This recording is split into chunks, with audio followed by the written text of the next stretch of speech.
Por eso es que la información tiene que ser concreta, sencilla, por lo menos para lo que uno aspira con que ellos vengan al salón de clase. Sí.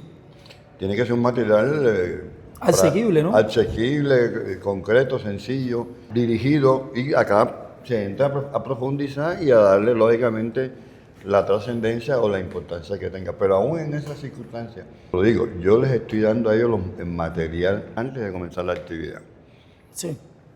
Les estoy dando el examen, las preguntas de examen, y eso lo copié del doctor. Lo que estamos diciendo, Roberto Guerrero. no, del doctor Caraballo.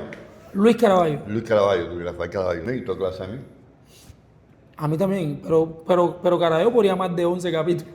A mí en mi tiempo, En tu más de tiempo, 11. pero fíjate, a mí la anécdota que te cuento es que él siempre ponía el mismo examen, las mismas 60 preguntas a todos los cursos.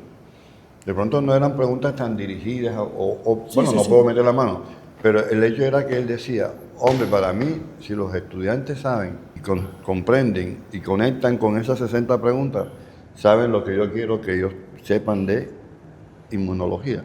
Uno no puede tampoco, al momento de la evaluación, buscar temática o hacer enfoque o hacer preguntas que en vez de sumar, enreden, confundan al estudiante. Correcto.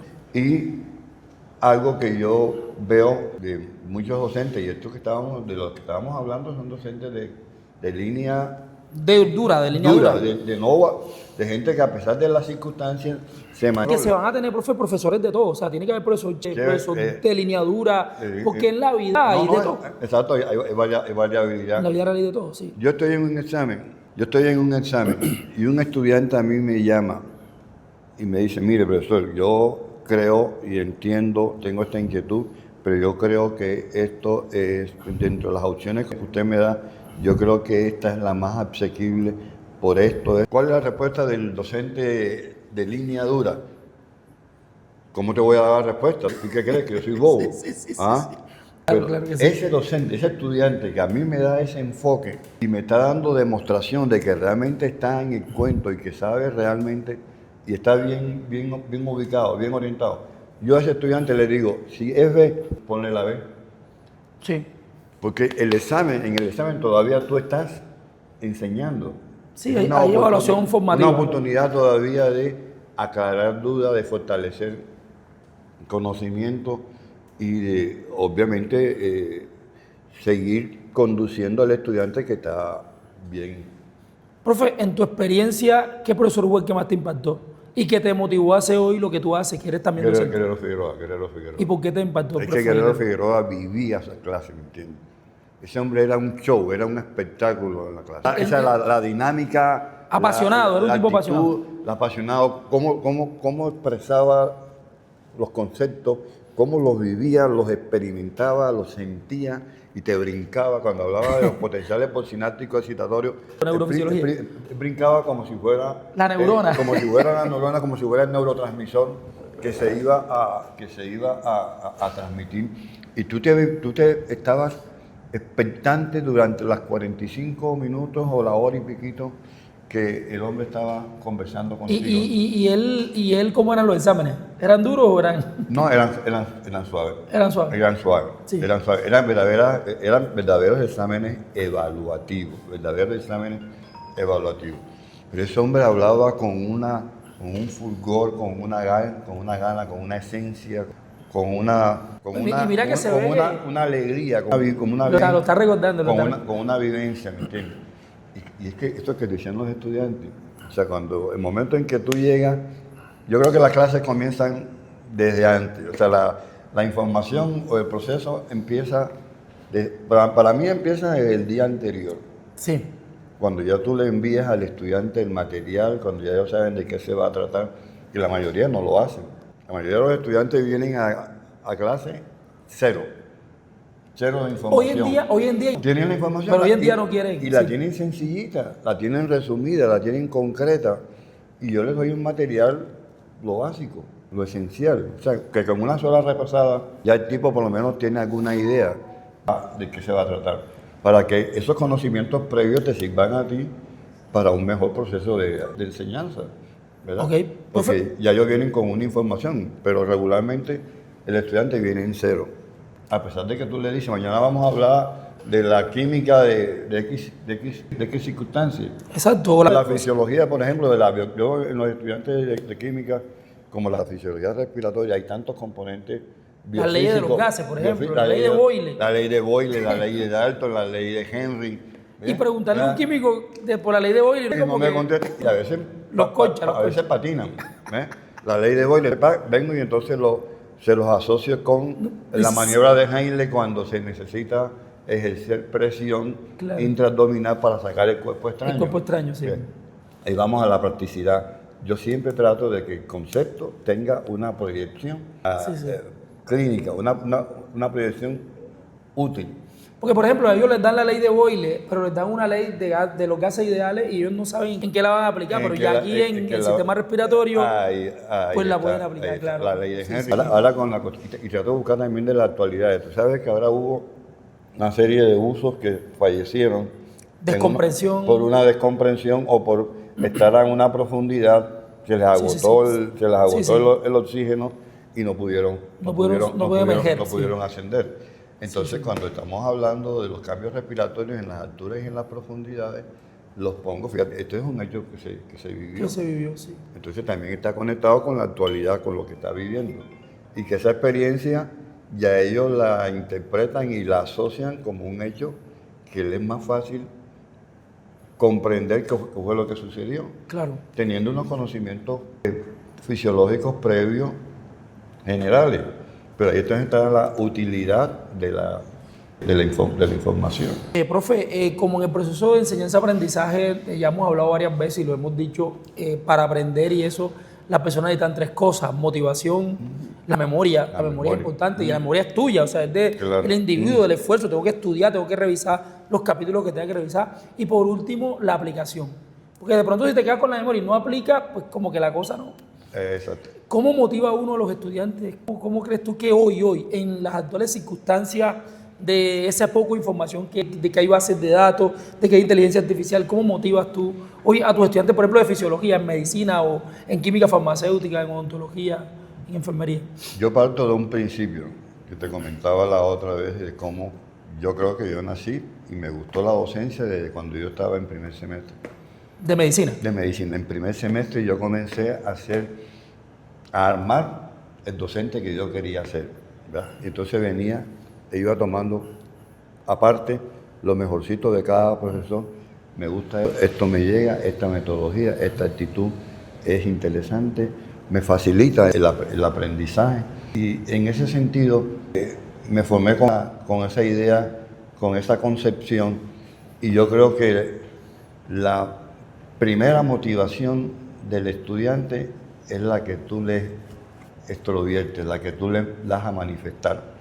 El ejemplo que te puse del docente que vino con todas las charreteras, con todas las con los pergaminos, doctorado, con todos los pergaminos, doctorado, pero cuando se puso al frente de nosotros, estaba yo en formación como estudiante, era una piedra, era un muro, ahí fijo, inamovible, inexpresivo, con un tono de voz apagado. No conectó con el curso. No conectó con el estudiante. Entonces, si el estudiante ve que tú estás en ese plano, en esa actitud, ¿qué puedes transmitirle tú a él? ¿Verdad? Entonces, tú pones en primera instancia la motivación, pero la motivación tiene que ser en doble vía. En doble vía. Pero el primero que genera motivación es el estudiante. Claro. Es el profesor. Si el estudiante ve, este man está interesado, este man se le ve las ganas de enseñar, se le ve las ganas de transmitir, se le ve las ganas de que nosotros captemos lo mejor de él, eso genera un switch. Claro, un clic. Y el estudiante se conecta con eso, ¿verdad? Así y es. Lo que decíamos, esa conexión, nosotros no nos podemos hacer los locos, porque cuando tú estás viendo el rostro del estudiante, tú ves en él reflejado una acción, y esa acción representa que lo que tú estás tratando de transmitir le está llegando. No, y que hay proyectos de vida ahí que hay un proyecto de vida, que hay un requerimiento, pero tú sabes fisiológicamente la cantidad de elementos que se liberan durante el proceso de la motivación. Claro, O sea, claro. la cantidad de neurotransmisores, dopamina, serotonina, noradrenalina, endorfina, ¿verdad? Sí. Esa motivación en el proceso de memorización, de aprendizaje, es vital, es fundamental. Sí, sin duda es un espacio de interconexiones. Incluso el sistema, no es sino el endocrino. Ahí hay una cantidad de cosas que ocurren ahí. Exacto, que se generan y que propician a nivel neuronal, Bioquímico, neurofisiológico, cambios que hacen que la transmisión o la información se impregne, quede, o por lo menos perdure más tiempo. Ahora, una pregunta que siempre no puede faltar en una entrevista como esta es el tema de la calificación, el tiempo de entrega de notas ya a final de semestre, que uno por lo menos a mí como profesor eso a veces hasta me afecta porque uno como que no quiere de alguna manera ver tanto rostro llorando al final de semestre, porque medicina pues siempre es difícil estudiar medicina, química farmacéutica es difícil estudiar química farmacéutica en general.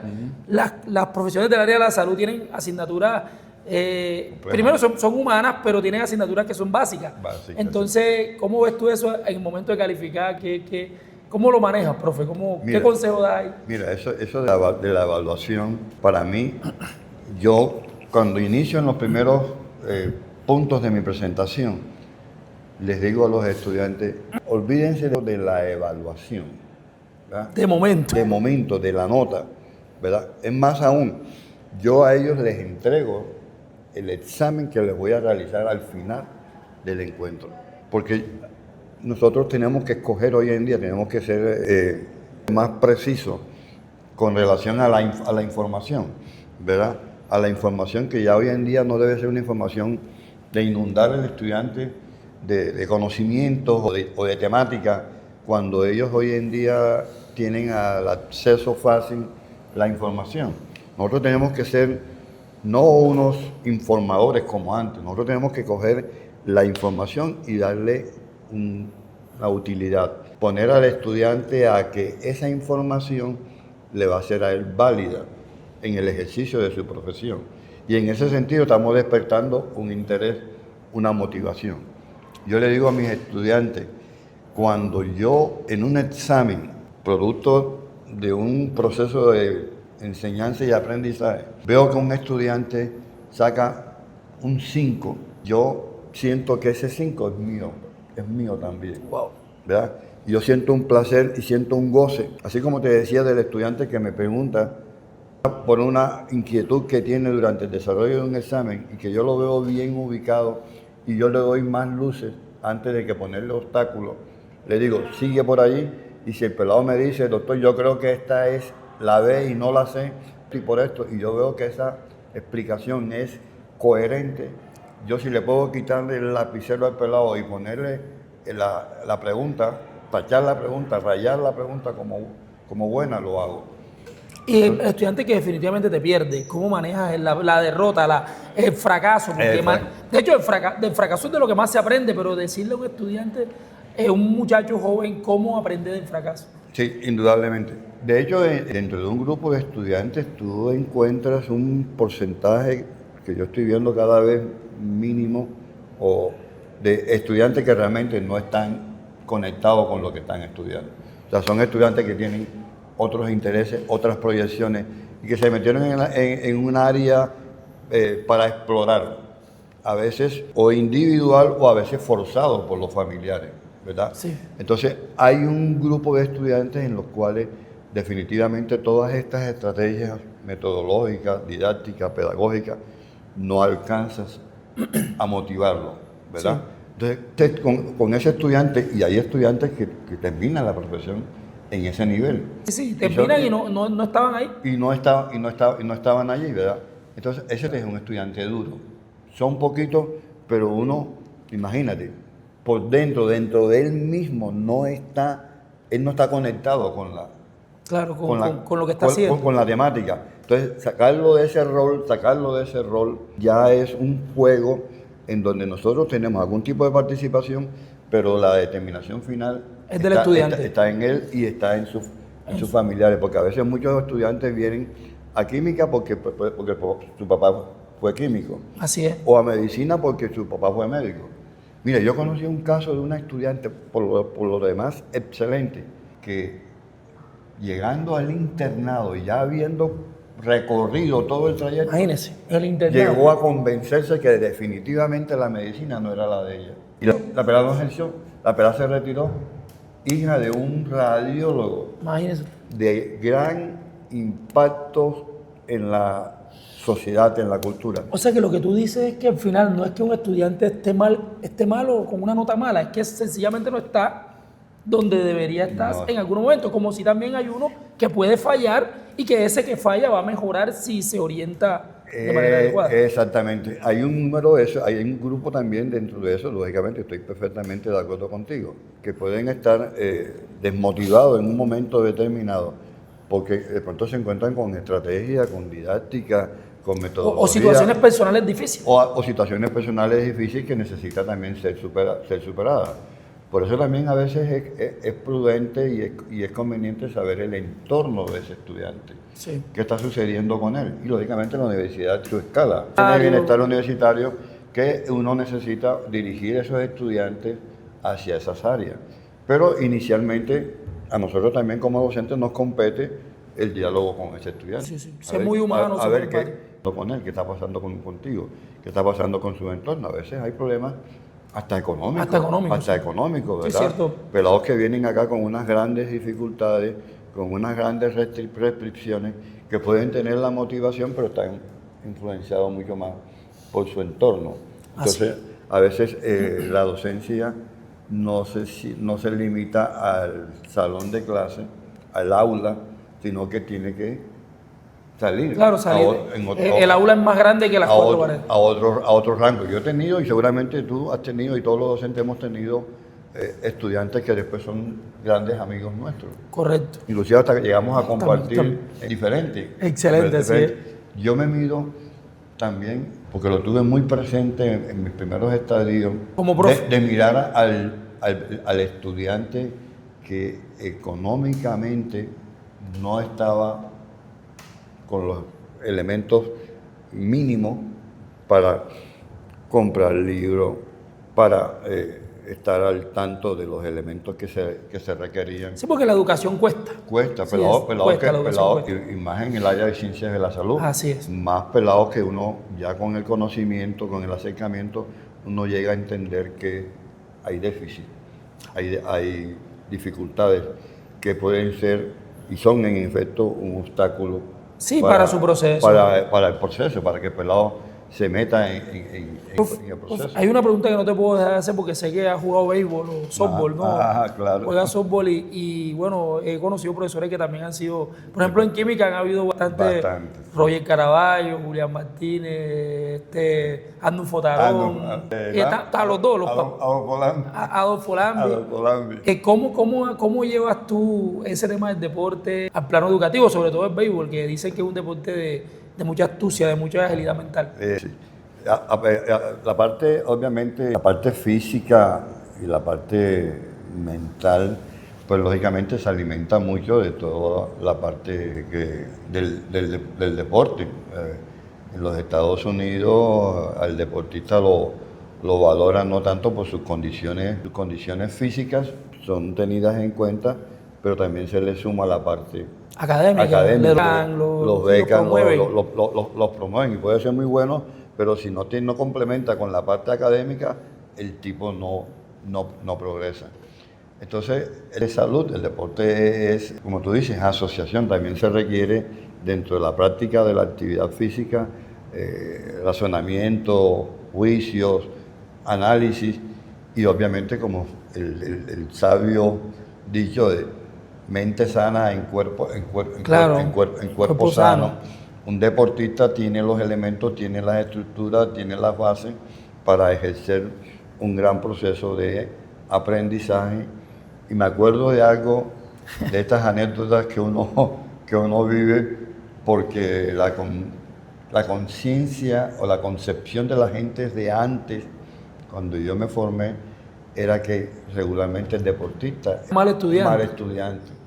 ¿Por qué? Porque se dedicaba más al estudio, a la parte deportiva, era flojo entre comillas. Y yo viví una anécdota y una vivencia en una de mis estancias ya como interno, en donde un familiar preguntó qué médico está en turno. Le dijeron, El doctor doctor Cota. Diego Luis Cota. La respuesta de la señora es, ese deportista a mi hijo no le pone la mano. Mira esa vaina. ¿Por qué? Porque en ese entonces estaba esa creencia. Que Y tú todavía estabas jugando, estabas afiebrado con el estaba béisbol. con el béisbol y era mi actividad Predilecta. lúdica, recreativa. Entre otras cosas, nosotros debemos también en el entorno educativo hacer que nuestro ambiente sea lúdico, sea agradable, Así es. que rompamos esa tendencia del profesor ese cara dura, inflexible. Tengo también otra anécdota. Aquí estas son Esto es pura cuestiones de anécdota. No, pero suéltela, de un profe, estamos para eso. de un profesor de fisiología, que tú seguramente que lo vas a ubicar, que decía, son dos que decían, a mí tema, Sí, sí. regularmente el 99% de los estudiantes la pierden, arrancando el proceso, presentándose él Sí, sí, ya, como, ya. como docente. Desahuciaba enseguida. Imagínate tú el entorno que creaba ese hombre, Sí, sí, era una la cosa- barrera que creaba ese hombre entre el docente y el Sí. estudiante. Y otro que pudiera ser la antítesis, que se presentaba también diciendo, aquí el único que sabe, voy a decir el nombre, Sí, sí, sí. aquí el único que sabe de riñón soy yo. Los demás, La nefrona y yo, decía. La nefrona y yo. La nefrona y yo. Y quedo yo porque la nefrona no habla. Porque... bueno, No, viste, es medio clase, es medio clase. Tú lo viviste. Y este es un encuentro. No, me tiró 300 este es un preguntas de encuentro entre 300 preguntas. entre un docente veterano y un estudiante que también calculó, que Relativamente. también midió, que también hizo su juicio cuando fuiste estudiante. Porque Y fíjate que terminé dando renal. Entiendo. Me impactó tanto que terminé dando renal. Sí, mira, exacto. Entonces, no, ese entorno es fundamental. Uno debe quitar esa rigidez, ese miedo que se puede sembrar Sí, sí, claro. en el estudiante, porque lo bloquea. Sí. No, lo desahucia desde entrada. Lo bloquea y el tipo ya de antemano sabe que lo que haga va a perder la nota, va a perder la nota. Bueno, profe, muchas gracias por la entrevista. Ok. No sé, algún Bueno, comentario ahí, no vaya, sé. nada, Utria, ¿no? Listo, No, quedamos bien. No se sintió. No sé, profe, ¿le gustó la entrevista? No, indudablemente que sí.